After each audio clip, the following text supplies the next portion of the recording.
জয়গুরু ইষ্টপ্রাণ দাদা ও মায়েরা, আজ 22শে জুন শনিবার। আজ সকাল 8:45 থেকে অম্বুবাচী প্রবৃত্তি। অম্বুবাচী লাগবে 8:45 থেকে এবং 25শে জুন মঙ্গলবার রাত 9:08 অম্বুবাচীর নিবৃত্তি। অম্বুবাচী শেষ হবে।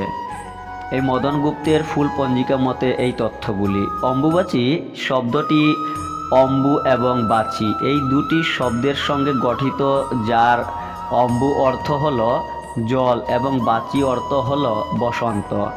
বছরের নির্দিষ্ট 3 দিন, মূলত আষাঢ় মাসেই পালিত হয় এই অম্বুবাচী ব্রত।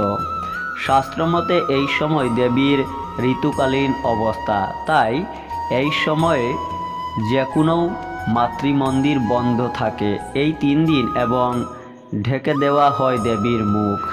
শ্রী শ্রী ঠাকুর অম্বুবাচীর সময় মাটি খুঁড়া হয় না কেন এই সম্বন্ধে কথা উঠায় বললেন, পৃথিবীটা যেন প্রকৃতি অর্থাৎ নারী, আর অম্বুবাচী যেন তাঁর ঋতুকাল।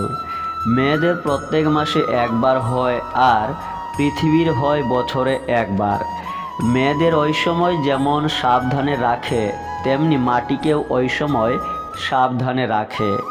অম্বুবাচীর পর মাটির উর্বরতা বেড়ে যায়, গাছ